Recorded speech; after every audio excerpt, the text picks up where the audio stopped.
É muito bom estar de volta com vocês. Sejam bem-vindos e bem-vindas. Muito boa noite. Aí é assim, como eu parei 10 dias, eu vou ser punido por 20 dias pelo aplicativo, né? Que é assim que ele faz. A rede social, ela pune a gente pela nossa ausência. Tá tudo bem, serei punido, aguentarei a punição. Mas se vocês quiserem aliviar a punição é fazer com que a live não chegue até ninguém, fazer com que os posts não cheguem até ninguém, porque a resposta da rede social é: já que você não quer estar aqui, a gente também não te quer, entendeu? E aí ela dá uma segurada no alcance de todas as coisas. Aceitamos isso e vamos nos submeter às regras do algoritmo até que ele queira a gente de novo. Mas se vocês quiserem ajudar isso a andar um pouquinho mais rápido, isso que vocês estão fazendo agora funciona. Então, me dá boa noite é um negócio maravilhoso. Primeiro, porque eu me sinto uma pessoa. Quando eu dou boa noite para vocês e vocês dão boa noite para mim, eu me sinto uma pessoa de verdade e é muito gostoso. Eu me senti uma pessoa de verdade conversando com pessoas de verdade e não só me sentir um personagem falando com uma câmera, entendeu? É muito bom quando tem uma interação que é uma interação mesmo, assim. Não só o boa noite, né? Quando vocês falam coisas, quando vocês dividem o que estão pensando, fazem perguntas, comentam alguma coisa, discordam de alguma coisa, tudo isso faz sentir que é um diálogo de verdade, que tem gente de verdade falando com gente de verdade. E isso cria outra sensação. Acho que para vocês também, né? A gente escuta muito vídeo, muito podcast, muita coisa já gravada e etc e tal. E é bom, muito bom. Eu também escuto e é ótimo. Mas quando a gente está ao vivo e a gente consegue ser gente junto com gente, isso é usar a rede social de uma outra maneira, né? Eu acho que faz diferença. Eu gosto de acreditar que faz diferença e eu sinto que faz diferença. E a outra coisa que ajuda o castigo da rede social a durar menos, quer dizer, a gente alcançar as pessoas de novo depois dessa pausa acidental, são os foguinhos de vocês, os coraçõezinhos de vocês, os emojis de vocês, etc, etc e tal. Isso também empurra a live para mais pessoas. Então, na medida em que vocês quiserem, por favor, aliviar a punição que eu vou sofrer da rede social nos próximos dias, colaborem com os comentários e os emojis. Eu agradeço muitíssimo, tá bom? Meus anjos, a gente hoje tem uma conversa que eu até 10 minutos atrás não tinha planejado completamente, assim. Eu tava com a sensação dessa conversa. Eu sabia a nuvem. Assim, sabe quando você olha pra coisa e fala, tá, é mais ou menos por aqui que eu quero conversar com eles, assim. E aí chegou uma pergunta de uma colega de vocês chamada Débora. E a Débora me fez uma pergunta sobre uma frase. Ela falou, Gabriel, tem uma frase que eu lembro até um pedaço e eu não lembro o resto. Você pode me falar o resto? E aí ela trouxe o pedaço que ela lembrava da frase e eu disse pra ela, você acabou de me dar o tema da live dessa noite. Porque aquela frase que ela trouxe encapsulava, resumia de alguma maneira a ideia central que eu queria explorar com vocês e que eu não tinha encontrado exatamente qual era até aquele momento. Eu estava na nuvem e ela me deu o ponto exato ali para conversar com vocês. Então eu vou começar lendo para vocês a frase que esta colega de vocês perguntou, porque aí ela tem a resposta dela no começo da live também, né, gente? Porque se eu for dar a resposta só no final também é cruel, né? Então, eu vou ler a frase, tá bom? Preciso confessar um pecado e já pedir desculpas pelo pecado. O pecado, no caso, é que a frase que eu vou ler para vocês, eu estou lendo a partir da edição em inglês do Desenvolvimento Criativo da Criança. Esse livro acabou de ser traduzido e publicado em português pela editora Kirion. O Desenvolvimento Criativo da Criança tem live sobre o livro. Se você for lá no YouTube ou no Spotify, tem uma aulona enorme sobre esse livro, e tem uma outra aula sobre a vida da Montessori na Índia, os anos que a Montessori passou na Índia, que também é uma explicação desse livro. Tá lá no YouTube, a aula sobre a Índia ficou um croissant de chocolate, assim. Ficou um negócio delicioso, ficou cheia de fofoca, cheia de coisa legal, assim, que você não vai encontrar em qualquer outro canto. Você não vai encontrar procurando na internet, você não vai encontrar lendo por aí as biografias, você não vai achar, porque tem informação ali que foi pinçada ao longo de uma década de interesse pelos anos da Montessori na Índia, que eu juntei nessa aula para vocês. Está lá no YouTube, está no Spotify, também está no Instagram, tá bom? Então, esse livro está traduzido para o português, o desenvolvimento criativo da criança.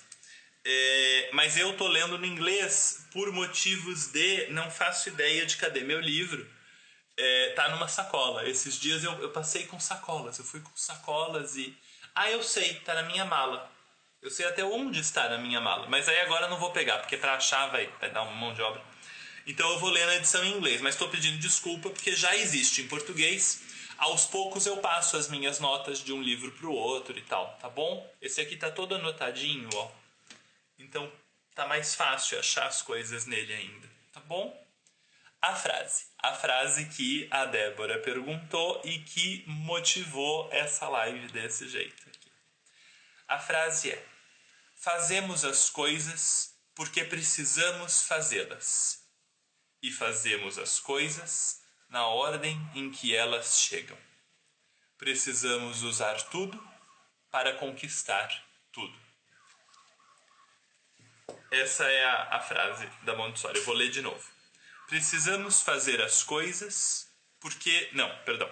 Fazemos as coisas porque precisamos fazê-las. E fazemos as coisas na ordem em que elas chegam. Precisamos usar tudo para que possamos conquistar tudo. Isso é uma fala da Montessori no capítulo 12 do livro O Desenvolvimento Criativo da Criança. Não me lembro como é que ficou o título em português. Se alguém tiver com o livro em português aí puder dar, diga.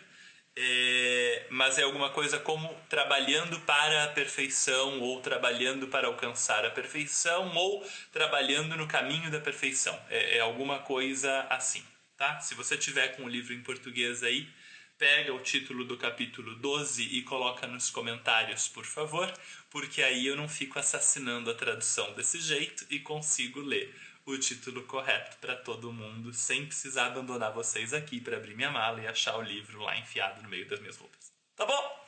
Então seguimos. E aí essa foi a frase que a Débora perguntou, e com essa pergunta e essa frase ela deu o tema dessa live para mim de presente. Obrigado, Débora. O que eu queria conversar com vocês, qual era a minha nuvem, e eu não tinha ainda o tema exato definido. A minha nuvem era um clima de cansaço que eu estava vendo de muita gente. A tradução em português ficou trabalhando em direção à perfeição, capítulo 12 do Desenvolvimento Criativo da Criança. Trabalhando em direção à perfeição. Obrigado, Virgínia. Pronto, agora temos a tradução correta.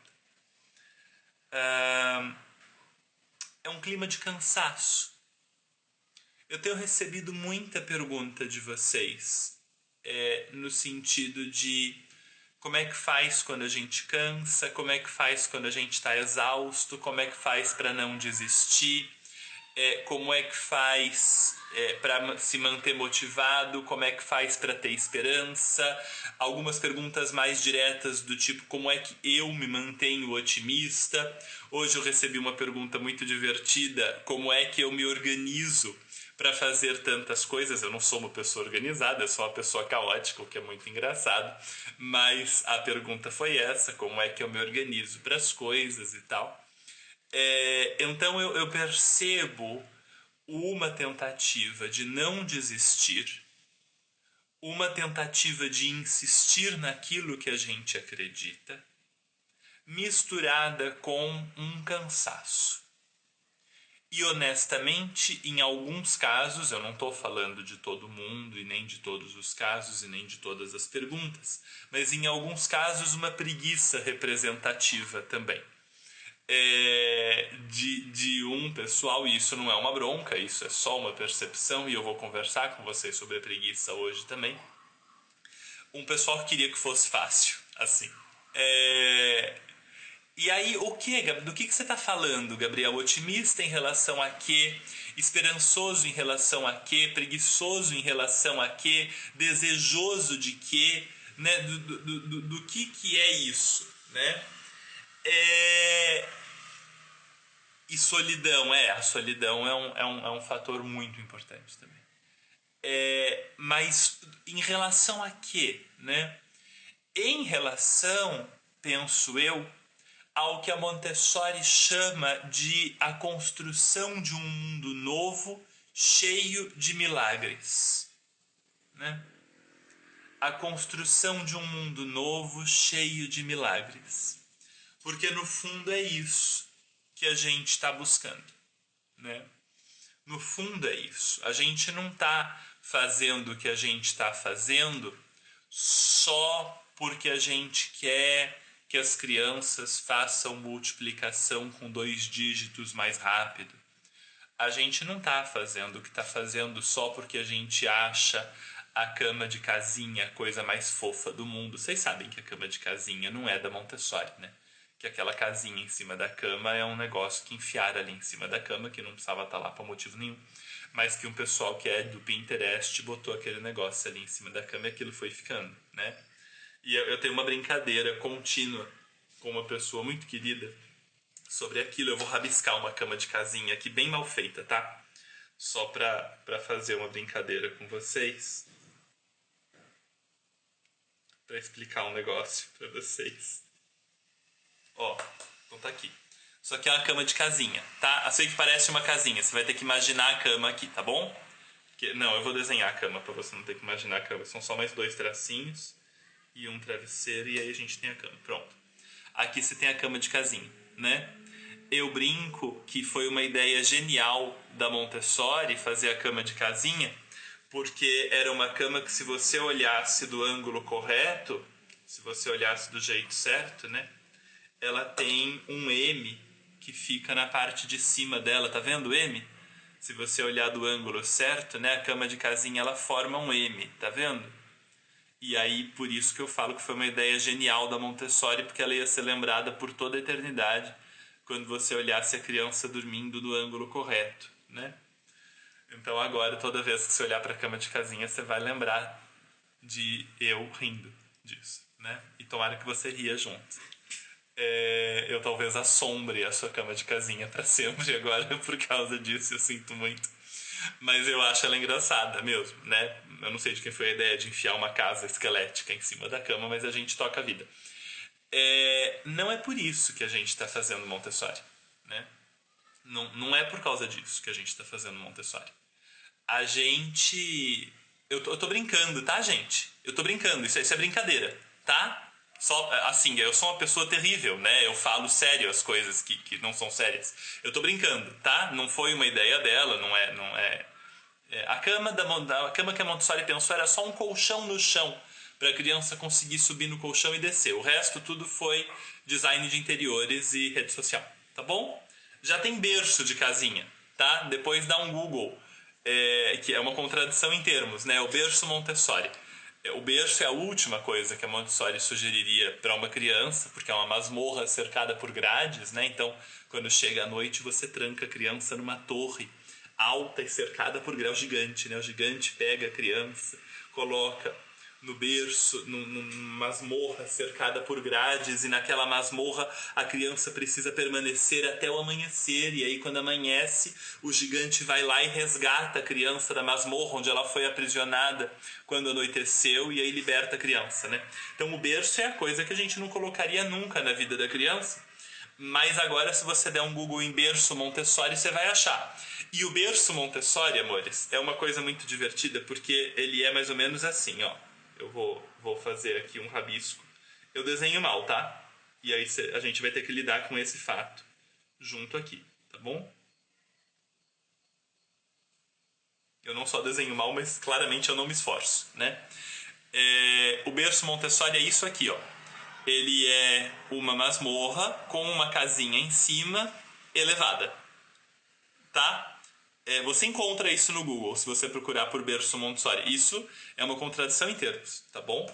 Mas não era nada disso que eu queria falar. O que eu queria falar é que a gente não faz Montessori por causa disso. A gente não faz Montessori para que o quarto da criança fique fofo. Aliás, para que nada fique fofo. A gente não faz Montessori para que a criança XYZ. Né? Não é para isso.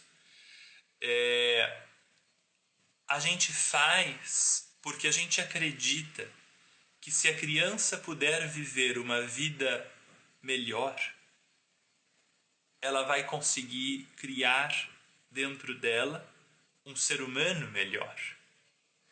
E daqui a algum tempo a gente vai ter uma civilização melhor, capaz de construir um mundo melhor. E a Montessori diz para nós: progresso social é quando a geração seguinte é melhor do que a geração anterior. Ela fala para nós: progresso social é quando a geração seguinte é melhor do que a geração anterior. Eu estou para escrever um texto para o Lar Montessori sobre ideologia na escola, que é um tema que parece apimentadésimo, né? Mas a grande ideologia da escola é a ideia de que uma pessoa pode ter poder sobre muitas outras pessoas e a ideia de que crianças são menos do que adultos, né? Essa é a grande ideologia que permeia a escola o tempo todo, né? A escola convencional, né? O tempo todo. Não é só Montessori que escapa disso, Reggio Emilia escapa disso, de vez em quando você tem uma ou outra abordagem que escapa disso. Mas a escola convencional ela tem essa, mais do que qualquer outra ideologia, mais do que ser de direita ou de esquerda, mais do que ser ideologia de gênero ou qualquer outra coisa, mais do que qualquer outra coisa, a grande ideologia da escola é uma ideia de que uma pessoa pode ter poder sobre muitas pessoas e uma ideia de que crianças são menos do que adultos, né? Mas isso é um texto que eu ainda vou escrever, né? Não está pronto, só a ideia que está pronta, que eu estou dividindo com vocês. O grande motivo da gente fazer o que a gente faz, da gente se esforçar o tanto que a gente se esforça, é que a gente acredita que por meio disso, que em consequência disso, lá na frente vai haver um mundo muito melhor. Um mundo muito mais bonito. A Montessori dizia um mundo mais poderoso, mais rico e mais puro, ela falava, do que o mundo atual, né? É por causa desse mundo sonhado que a gente faz o que a gente faz. A Montessori dizia: é uma revolução que pregamos quando falamos em educação. E a gente acredita nessa revolução, a gente acredita que um mundo melhor é muito possível, que um mundo melhor não é uma imaginação, não é um conto de fada, ele é algo que pode mesmo vir a existir materialmente, fisicamente, socialmente, se as crianças puderem viver muito melhor e puderem assim criar humanos melhores, né? Eu não estou aqui insistindo no termo, mas eu tenho falado nas nossas lives muito, se o poder da criança puder ser libertado, se a criança puder fazer uso de todo o seu poder para criar humanos melhores. Todo o curso Poder da Criança nasceu dessa ideia, da ideia de que existe um poder lá dentro da criança que nos cabe libertar, ou pelo menos que nos cabe não impedir, não sufocar, né? E não é super fácil fazer isso, é por causa disso que o Poder da Criança, o curso tem mais de 40 horas mesmo, é um curso denso, profundo, enorme, você assiste por 1 ano e meio, ele é grande por causa disso, porque a gente tem que aprender, porque a criança merece, porque o nosso mundo merece que a gente faça isso, né? E eu tenho recebido um monte de pergunta de vocês sobre como é que faz para não parar, como é que faz para não desistir, como é que faz exatamente isso que a Verônica colocou. Eu tento espalhar a palavra, mas o sistema é forte. Nós vamos começar invertendo essa frase. O sistema é forte, mas eu tento espalhar a palavra. É assim que a gente começa. A gente começa com a linguagem. Né? Porque ele é o lugar mais fácil pra gente começar. Eu fiz letras, né, gente? E eu fiz letras porque eu acredito que a linguagem é o caminho mais fácil pra gente começar as coisas, entendeu? O sistema é forte, mas eu espalho essas ideias. E não eu espalho essas ideias, mas o sistema é forte. Por quê? Porque quando você fala assim, eu espalho essas ideias, mas o sistema é forte, olha como fica o desenho dessa frase. Eu vou desenhar essa frase, tá bom? Eu tô muito do desenho. Hoje eu quero de uma ousadia enorme, porque eu não sei fazer isso, né? Mas eu vou aqui tentando e a gente vai fingindo que vocês estão entendendo o que eu estou desenhando e que eu estou entendendo o que eu estou desenhando, tá? Ó, quando você fala assim, eu espalho as ideias, mas o sistema é forte, o que você está falando é eu levo essas ideias até ali, mas o sistema não deixa essas ideias irem mais longe do que isso. Quando você fala o sistema é forte, mas eu tento espalhar essas ideias, o que você está falando é isso aqui, ó. Vai ser mais difícil de fazer esse desenho, mas não tem problema. Peraí.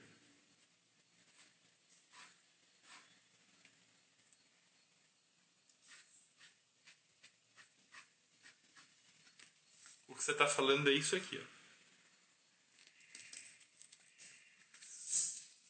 ó. O sistema é forte, mas eu espalho essas ideias. Eu faço essas ideias passarem pelo sistema. Entendeu? Em vez de dizer eu espalho as ideias, mas o sistema é forte, que você coloca uma barreira para o potencial de espalhamento, você fala ao contrário. Você fala o sistema é forte, mas eu espalho as ideias. Porque isso te dá a noção de que, apesar do sistema ser o que ele é, de estar organizado como ele está, você faz as ideias passarem por ele. E se as ideias puderem passar por ele, um dia elas transformam ele, sabe? A gente precisa aprender a pensar com esperança. E curiosamente, aqui começa a nossa live, meia hora depois dela ter começado. Ela começa de verdade. A gente precisa aprender a pensar com esperança. E a gente foi educado desde muito novinho para não saber pensar com esperança, para achar que as nossas ações não afetam o mundo. Desde muito cedo, a gente foi educado para desistir. Eu vou repetir essa frase 3 vezes, para garantir que você escute mesmo que você esteja dirigindo ou lavando louça. Desde muito cedo, a gente foi educado para desistir. Desde muito cedo, a gente foi educado para desistir. Desde muito cedo, a gente foi educado para desistir. E deu, e chega. Está na hora da gente se educar para insistir. E isso é um processo interior. Isso é um processo de transformação. Desde muito cedo a gente foi educado para desistir, mas chega. Agora nós vamos nos educar para insistir. Por que que a gente foi, como a gente foi educado para desistir? A Montessori ensinava para nós, eu quero ler uma fala da Lali aqui em cima. Deixa eu achar um comentário que ela botou faz um tempo. Eu fico lendo os comentários de vocês. Eu não consigo ler todos em voz alta, mas eu fico lendo os comentários de vocês aqui porque eles são importantes e porque eu fico conversando com vocês mesmo que eu não dê conta de ler em voz alta, eu vou dialogando, né? Quando li que as crianças são a mudança que o mundo precisa e eu finalmente entendi de onde isso veio, me converti a Montessori. Mas não era nem esse comentário da Lali que eu queria ler para vocês. Era um mais para cima. Tomara que eu encontre. Vamos lá. O duro é que o Instagram não gosta que a gente faça isso. É que ele fica jogando a coisa lá para baixo. E aí me atrapalha um monte. Mas eu acho que eu tô chegando.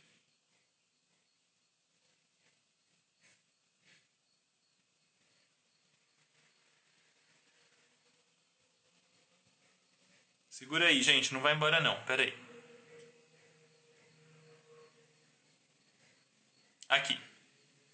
Eu tô absurdamente cansada, ela falou, mas hoje fiquei tão emocionada de ver que minhas crianças aprenderam de forma natural a língua de sinais. Natural só de observar. É lindo de ver. Me deu um novo ânimo. O que acontece? Veja, a gente não fica cansado de trabalhar. A gente não fica cansado de fazer as coisas. A gente fica cansado de achar, de imaginar erradamente, mas de imaginar que as nossas ações não têm impacto na realidade. É isso que nos cansa. O que nos cansa não é trabalhar. O que nos cansa é trabalhar sem perceber os efeitos do nosso trabalho. Isso é exaustivo.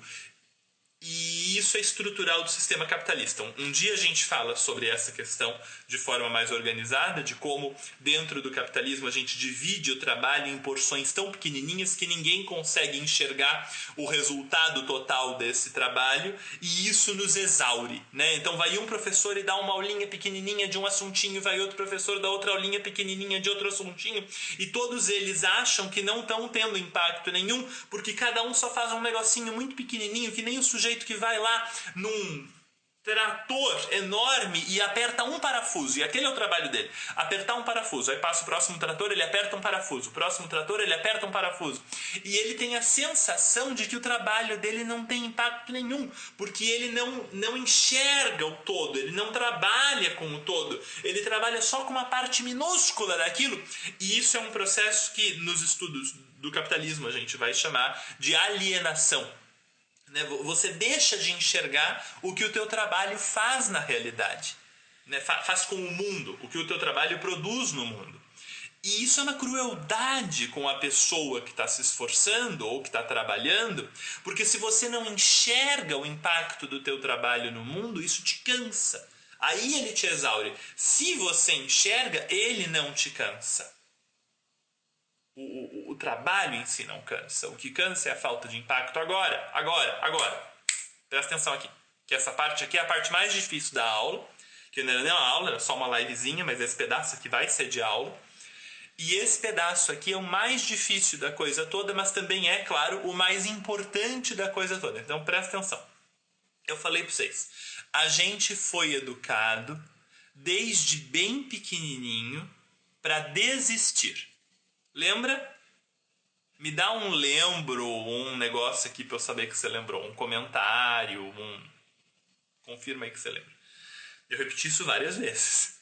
A gente foi educado desde bem pequenininho para desistir. Como? Assim, ó. Quando você era uma criancinha, quando você tinha 2 anos de idade, você tentou abrir uma gaveta. E você puxou um lado da gaveta mais do que o outro e a gaveta travou. Você não lembra disso, eu que lembro pra você, tá bom? Você puxou um lado da gaveta mais do que o outro e a gaveta travou. Aí você tentou consertar e ela travou do outro lado. Aí você tentou travar daqui, tentou travar lá e ela puxar daqui, puxar lá e ela travou aqui e travou lá. E você foi ficando crescentemente desesperado, porque não estava dando certo. Até que um adulto veio e fez para você. Aí num outro dia, você estava tentando fazer um suco de laranja, você estava tentando apertar a laranja ali e fazer um suco, mas era muito duro. E você estava tendo uma enorme dificuldade, mas estava tentando. Teve um adulto que olhou para você, uma mãe, um pai, um professor, um tio, um padrinho, que olhou para você e ficou com dó de você. e fez por você, apertou a laranja por você e não te deixou terminar. Teve um outro momento que você queria um sanduíche e você pensou em fazer o sanduíche, mas aí não fez, porque um adulto fez para você e te deu num prato e você comeu. E assim a sua infância aconteceu e a sua adolescência aconteceu. E claro, isso vem de gerações e gerações e gerações e gerações e gerações e gerações. Então, quando você chegou lá na adolescência, as tuas vontades eram maiores. Você tinha o desejo de impactar a realidade, de mudar o mundo. E alguém falou para você, escuta, em vez de mudar o mundo, vai arrumar tua cama.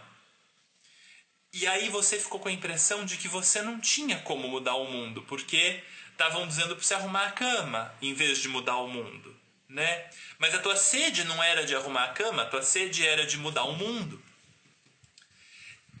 Mas disseram para você que a tua ação, o máximo que a tua ação podia alcançar era o teu quarto, e que enquanto o teu quarto não fosse perfeito, você não podia mexer no mundo. Mais ou menos como a gente faz com as mulheres, a gente homem, faz com as mulheres, né?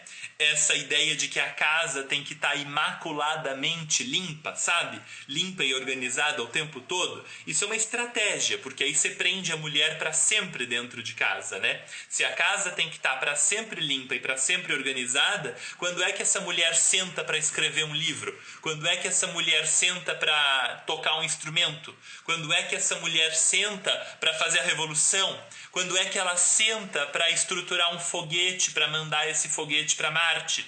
Quando é que ela senta para descobrir a cura para uma doença que a gente nem sabe que existe ainda?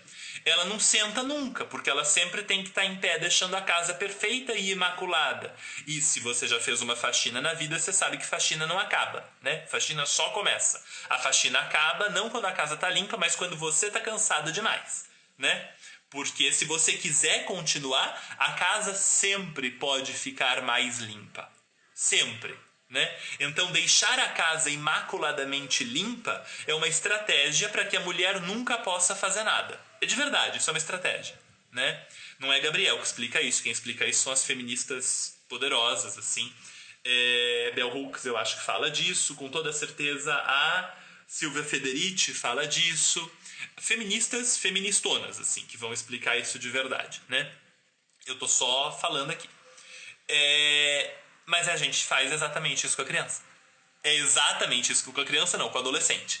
Sem tirar nem pôr. O adolescente quer mudar o mundo e a gente fala pra ele, você vai mudar o mundo depois de arrumar teu quarto. Não dá. O quarto nunca acaba de ser arrumado. E quando ele acabou de arrumar o quarto, a energia dele acabou também. E agora ele não vai mais mudar o mundo, porque a energia dele acabou. Entendeu? Não só a energia dele acabou porque arrumar cansa, mas a energia dele acabou porque moralmente ele foi humilhado. Quando você fala, não vai mudar o mundo, vai arrumar tua cama, ele foi moralmente humilhado, né? Então a gente tem duas etapas que estão acontecendo.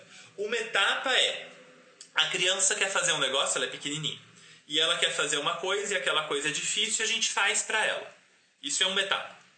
E aí isso pode vir como ajuda ou como a substituição total. Como ajuda ela tá tentando, tá difícil, e a gente faz por ela, em vez de ajudar ela a achar um jeito de fazer, a gente pega e faz pra ela. Porque dá pra ajudar ela a fazer em vez de fazer pra ela. Tá entendendo?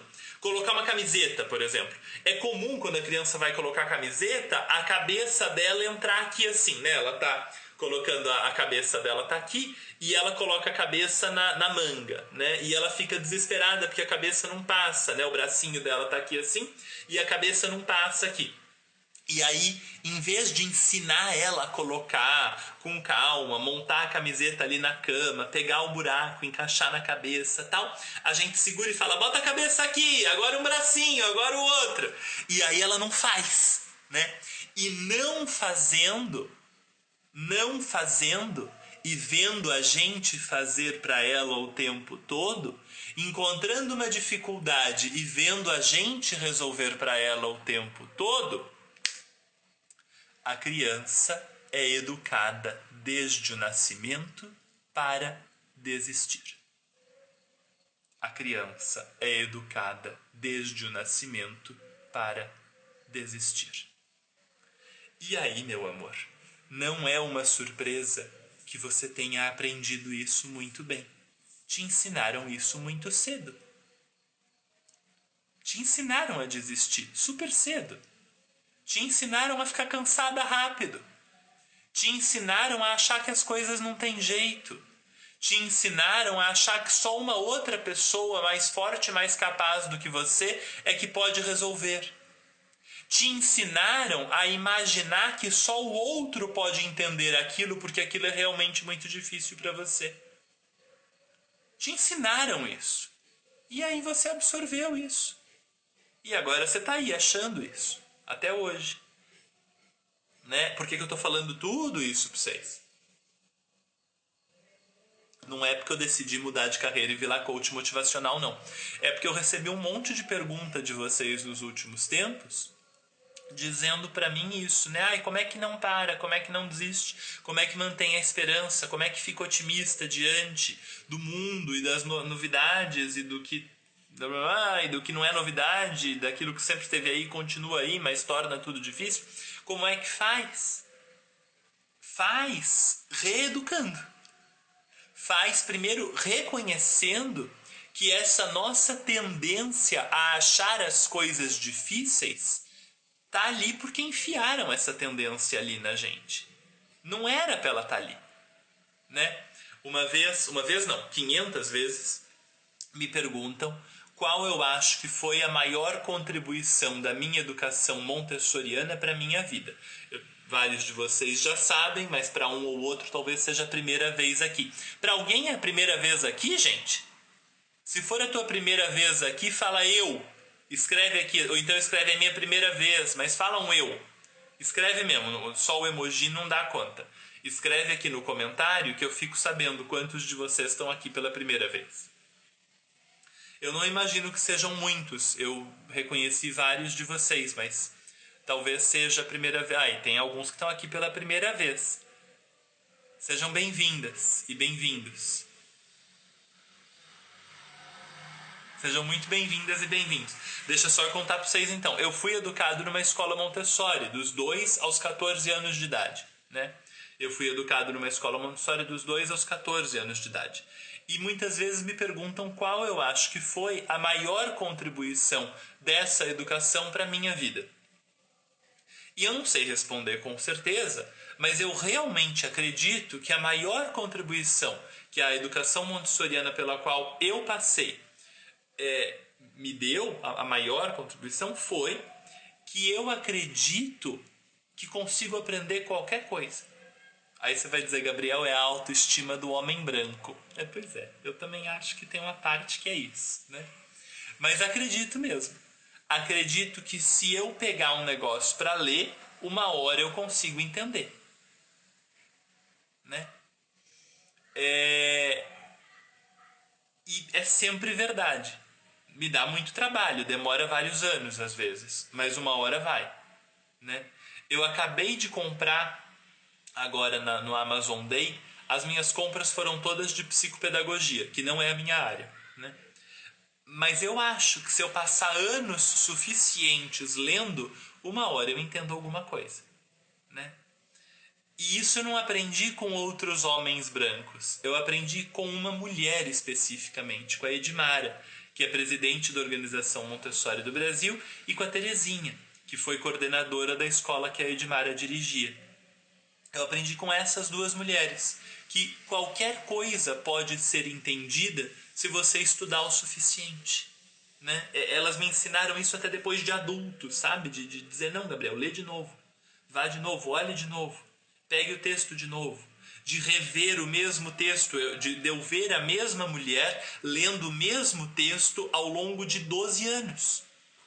E falar, puxa, então a gente tem que fazer isso. A gente tem que ler o mesmo texto ao longo de 12 anos para entender. Tá bom, então vou ler o mesmo texto ao longo de 12 anos. Uma hora eu vou entender esse negócio, não é possível? Né? Esses dias eu vi um cortezinho de um vídeo do Clóvis de Barros Filho, ou professor de filosofia. em que ele usava muitos palavrões, e eu não posso usar essa quantidade de palavrões, porque eu sei que as crianças de vocês às vezes estão por aqui. Então eu não vou usar os palavrões que ele usou, mas ele falava assim: você olha o teorema de Pitágoras e você só precisa entender. O Pitágoras teve que pensar o teorema do zero. O Pitágoras teve que criar o teorema. Você só precisa entender o teorema. Como é que você não entende? Vai de novo, lê de novo, testa de novo, tenta de novo. Não é possível que o Pitágoras conseguiu criar aquilo do zero e você não consegue lendo? E eu achei maravilhoso, é verdade. Só que às vezes não é uma leitura, às vezes não são duas, às vezes são 12 anos lendo o mesmo texto. Isso eu aprendi com a Edmara e com a Terezinha. Né? Então essa acho que foi a maior contribuição de Montessori para a minha vida pessoal. Né? Mas o que eu queria mesmo trazer para vocês hoje é essa postura da Montessori e isso que a Montessori ensina para nós. Que postura da Montessori? Aquela da frase do começo dessa live. Nós temos que fazer as coisas porque temos que fazê-las. E fazemos na ordem em que elas vêm. Nós temos que fazer as coisas porque temos que fazê-las. E fazemos na ordem em que elas vêm. E a Montessori continua. Precisamos usar tudo para conseguirmos conquistar tudo. Ou para que possamos conquistar tudo. Precisamos usar tudo para que possamos conquistar tudo. Né? Então, e aí teve uma colega que escreveu aqui uma fala muito correta. Eu estava falando que a gente acha que não vai conseguir, etc e tal, porque a gente foi educado para achar que não vai conseguir, e ela escreveu, talvez também por reconhecermos que somos humanos e imperfeitos. Então eu vou aproveitar essa fala. Me dá um instante, espera aí que eu não estou adequadamente vestido, eu estou com calças de pijama. Mas eu vou pegar um negócio. Fica, não vai embora. Tem 50 aqui, eu quero 50 quando eu voltar, hein? Não vai embora, espera só um pouquinho.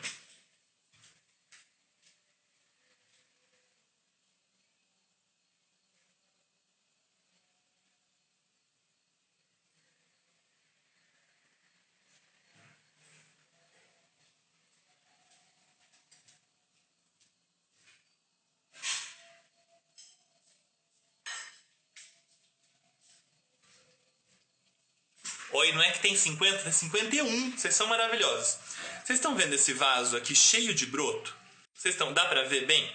Tá cheio de broto de espada de São Jorge aqui, tá vendo? Cheio de brotinho, tá vendo? Isso aqui foi assim. Eu tava andando na rua.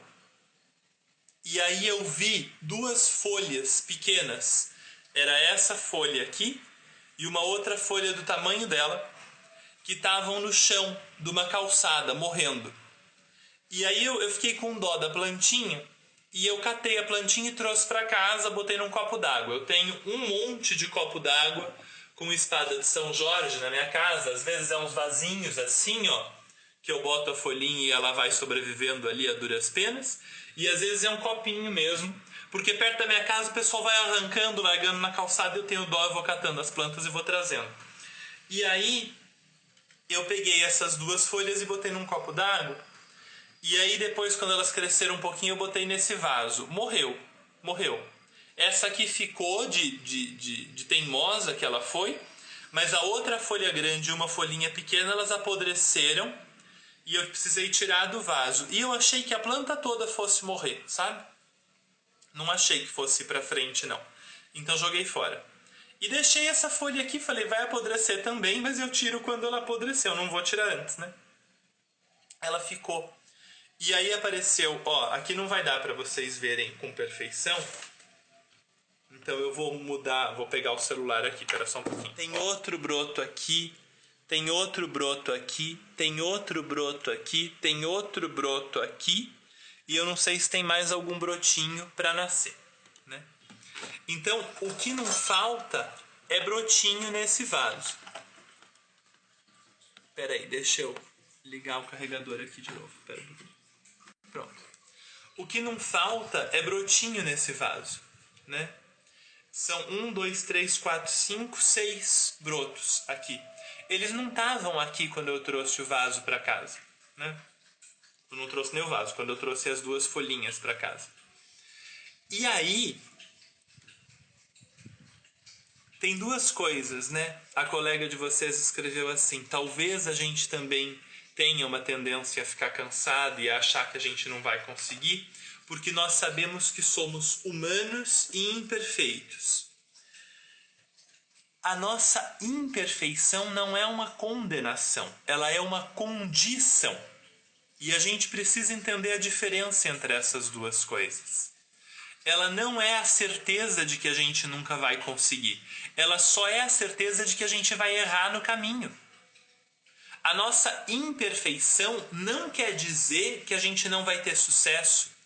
A nossa imperfeição só quer dizer que vai ter erro. Tá bom, beleza, tudo bem, vai ter erro. A gente faz ali, faz o erro, olha pro erro, o erro, olha ali. E a gente continua, e tá tranquilo. É que nem fazer lasanha. O fato da tua primeira lasanha ficar intragável não quer dizer que você nunca vai conseguir fazer lasanha. Só quer dizer que aquela foi a primeira, né, gente? E ficou horrível. Aí você faz de novo, faz mais uma vez, faz mais uma. Um dia ela fica boa. Um dia vai, né? A nossa imperfeição só quer dizer isso. A gente fala, nós somos humanos. Você sabe o que quer dizer humano? Humano vem de humus, né? Que quer dizer terra, né? Humus é terra. Você sabe de onde brota toda a vida do mundo? É disso aí. É dessa terra, é desse pó. Tu és pó. Não é? Tu és pó e ao pó retornarás? Tá bom. É dali que vem toda a vida do mundo. Não é ruim ser pó. É só a nossa natureza.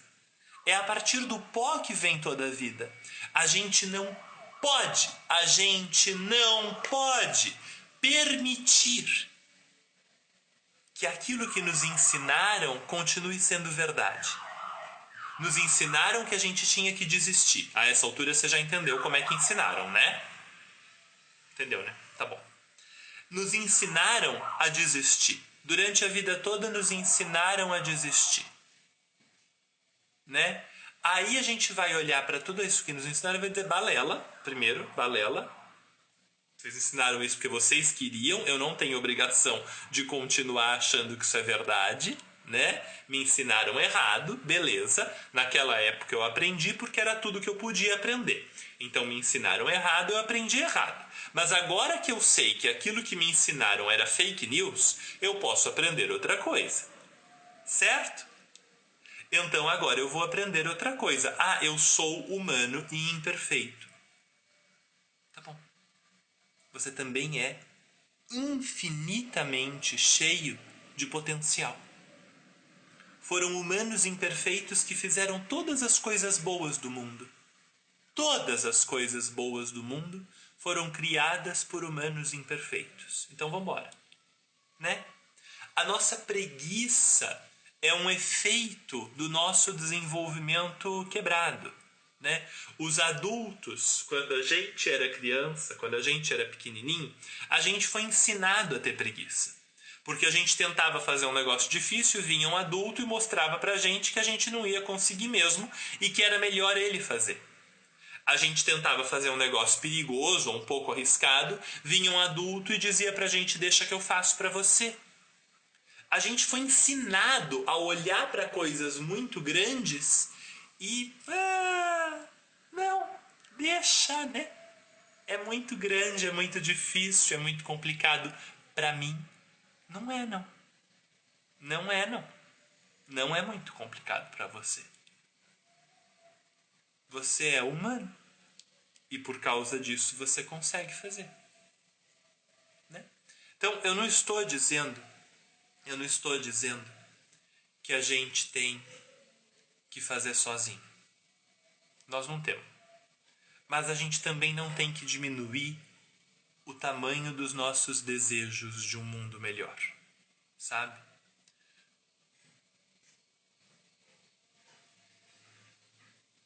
A gente precisa ter fé mesmo, né?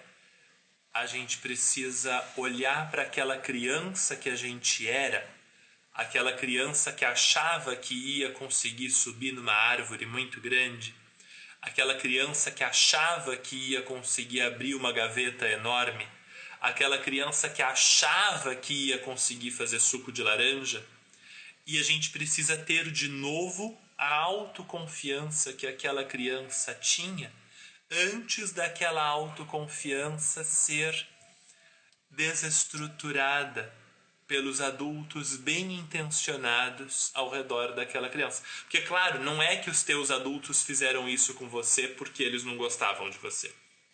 Eles fizeram isso porque eles genuinamente acreditavam que aquela era a melhor educação que eles podiam te oferecer. Não foi por mal, mas não foi bom. Não foi errado de propósito, mas foi errado. Então agradeça pela generosidade deles, agradeça porque eles fizeram o melhor que eles podiam, agradeça o amor, agradeça o fato de que eles se entregaram tanto para você, mas não guarde. Não guarde. Se alguém te dá um presente absolutamente inútil e que vai te fazer mal, mas que a pessoa deu de todo o coração, você pode receber, digamos assim, vou te dar um exemplo muito bom aqui, digamos que você tenha fumado durante 30 anos. Por 30 anos você fumou 2 maços por dia, muito, uma chaminézinha, assim. Por 30, eu não tenho problema com cigarro, viu, gente? Assim, eu não fumo, mas eu não tenho problema com quem fuma. Eu tenho uma memória afetiva maravilhosa de cigarro. As pessoas mais queridas da minha família fumaram que nem chaminés. E eu tenho lembranças maravilhosas de conversa com cigarro, então eu não tenho problema nem com cheiro. Pode fumar dentro da minha casa, não me incomoda nem um pouquinho, assim. A coisa mais tranquila do mundo. Pode fumar que eu tomo café junto, entendeu? Então não é com preconceito que eu falo o que eu tô falando, não. Mas vamos lá. Digamos que você tenha fumado por 30 anos. Então o vício tá lá no tutano do teu osso, né? E aí você consegue com muito esforço se livrar daquele vício. Um esforço enorme, você consegue se libertar daquilo, né?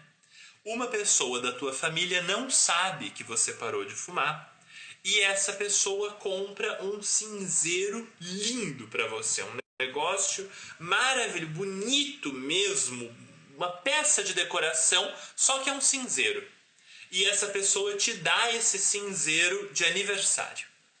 Lindo, lindo. A pessoa não sabe que você parou de fumar. Ela está acostumada a ver você chaminé ali nas festas de família. Ela te dá um cinzeiro. Você recebe, você agradece, você sorri. Você não precisa nem dizer que parou de fumar. Mas na primeira oportunidade, depois que a festa acabar e a pessoa for embora, você tira esse cinzeiro da sua casa porque ele te lembra de uma pessoa que você não quer mais ser. Na primeira oportunidade, você ou joga fora, ou dá para alguém que ainda fuma. Você se desfaz do cinzeiro, porque aquele cinzeiro não representa mais a pessoa que você é, e ele vai te puxar para uma coisa que você não quer ser mais. Então, não é porque você recebeu o presente que você precisa guardar. Não é porque você recebeu o presente que você precisa usar. E não é porque o presente é ruim que você precisa odiar a pessoa que te deu o presente. A pessoa que te deu o presente te deu com a melhor das boas intenções. Ela olhou para aquilo e falou, vai ser legal para essa pessoa, vai ser bom para ela. Eu vou dar isso aqui para ela porque vai ser bom para ela. E te deu o cinzeiro. Mas não é bom para você. Só que a pessoa não sabe, mas não é bom.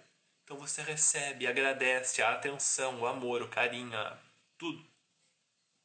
Mas você não usa. Você nem guarda com você. É isso que você vai fazer com tanta gente que te ensinou a desistir. Toda vez que você sentir falta de esperança, vontade de desistir, pessimismo, preguiça, você vai lembrar, sim, claro, me ensinaram. Me ensinaram. É claro que eu estou sentindo tudo isso. Quando eu era uma criança bem pequena e o meu cérebro estava em franca formação, o meu cérebro, a primeira frase do Poder da Criança do curso Poder da Criança, é que o cérebro da criança faz 1 milhão de conexões a cada segundo. Naquela fase em que você estava fazendo 1 milhão de conexões por segundo no seu cérebro, vários milhões dessas conexões foram de adultos te ensinando a desistir. Vários milhões. Então você ainda tem no teu cérebro vários milhões de conexões te ensinando a desistir. Então toda vez que uma dessas conexões se fizer, você vai olhar e vai dizer, claro que eu tenho essas conexões dentro de mim, mas elas não me servem mais. Elas não me servem mais. E aí quando uma estratégia der errado, você tenta a próxima. Quando a outra der errado, você tenta a seguinte. E quando a seguinte der errado, você tenta a outra. O erro vai existir. Nós somos humanos imperfeitos. O erro vai existir. O erro não é um sinal de fracasso. O erro é um sinal de tentativa. O erro não é um sinal de fracasso.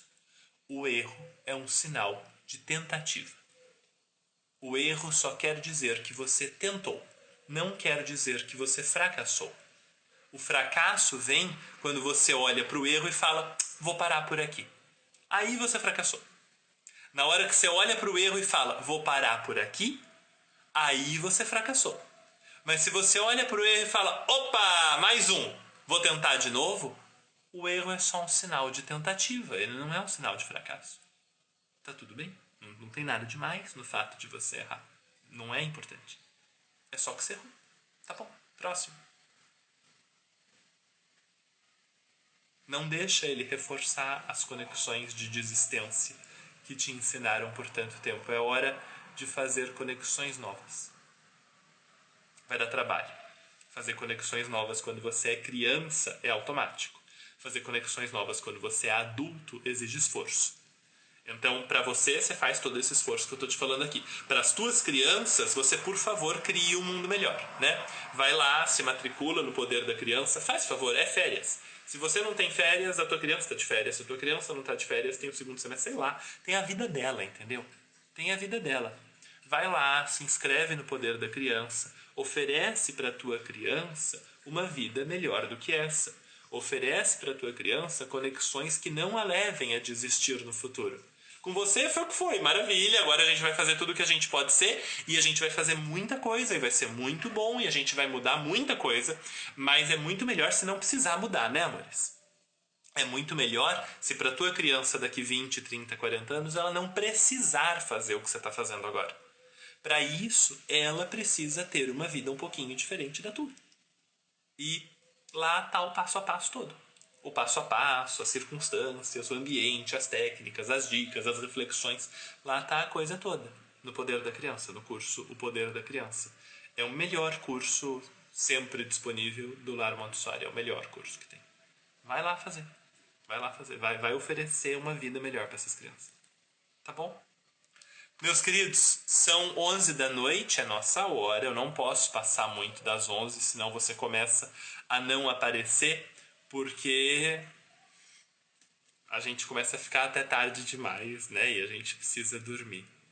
Olha aí, ó, um pessoal falando do Poder da Criança aqui. O Poder da Criança tem mudado muito a vida aqui em casa. E outra pessoa falou, melhor curso da vida, façam o curso. Não é só sobre criança, façam. E outra pessoa disse, redução de danos na nossa vida e uma chance para as nossas crianças para uma vida mais digna. É isso. É isso. Vão lá. Se você fez o workshop gratuito foi uma sombrinha do que o curso é. O workshop gratuito foi um bom dia, assim. A gente ainda tem um monte para explorar, vá lá explorar que vale a pena. O workshop gratuito é um nadinha perto do mundo que a gente está lá dentro. Ó, vi muito resultado do Poder da Criança nesses dias que fiquei sozinha com os dois em casa e não surtamos. Vai lá aproveitar. Tá bom? Primeiro para não surtar e depois para ter uma vida muito melhor. Tá bom? Todos os dias tem live? A ideia é que todo dia tenha live. Os meus últimos 10 dias foram muito loucos e não teve. Mas a ideia é que a partir de hoje a gente volte a ter todo dia. Ou ao meio-dia ou às 10 da noite. Eu não vou fazer promessas nesse momento, porque a coisa ainda tá assim. Mas aos poucos a gente pega um ritmo de novo. Eu só me prometo que eu vou me esforçar para estar aqui todo dia com vocês. Tá bom, queridos? Então é isso. Bora, que a gente precisa dormir um pouquinho. Tá bom? É importante dormir um pouquinho. Ajuda a gente a ser otimista e esperançoso se a gente conseguir dormir um pouquinho. Uma ótima noite para vocês. Um final de semana lindo para vocês. E, sobretudo, uma noite maravilhosa e um final de semana incrível para as crianças que convivem com vocês. Se inscreve lá no Poder da Criança que quinta que vem tem aula ao vivo. Se você se inscrever agora, você pega a aula ao vivo. É uma vez por mês.